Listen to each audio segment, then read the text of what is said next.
जनसंवाद न्यूज, सत्य आणि विश्वासाची बातमी। बदलापूरच्या उल्हास नदीत धुळवडीच्या दिवशी 6 जणांचा बुडून मृत्यू झाला होता। मात्र यानंतरही नदीत पर्यटकांचा मुक्त विहार सुरूच असल्याचं पाहायला मिळतंय।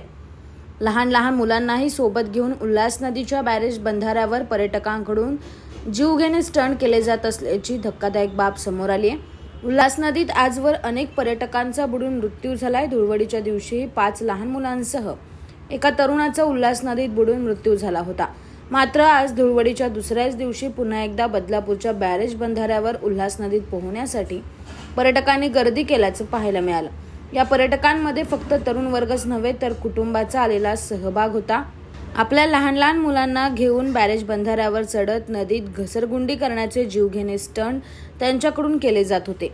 अशाच अतिउत्साही प्रकारामुळे पाण्याचा अंदाज न आल्यानं अनेक पर्यटकांचा या ठिकाणी मृत्यू होत असतो। मात्र आजवर झालेल्या दुर्घटनांकडे डोळेझाक करून पुन्हा पर्यटक उल्हास नदीत जीवघेणे स्टंट करत असल्यानं आता उल्हास नदीवर सुद्धा सुरक्षा रक्षक नेमावे का असा प्रश्न उपस्थित झाला आहे। जनसंवाद न्यूज, सत्य आणि विश्वासाची बातमी। आजच सबस्क्राइब करून बेल आयकॉनला क्लिक करा आणि पहा ताज्या घडामोडींचा अचूक अंदाज आपल्या मोबाईलवर।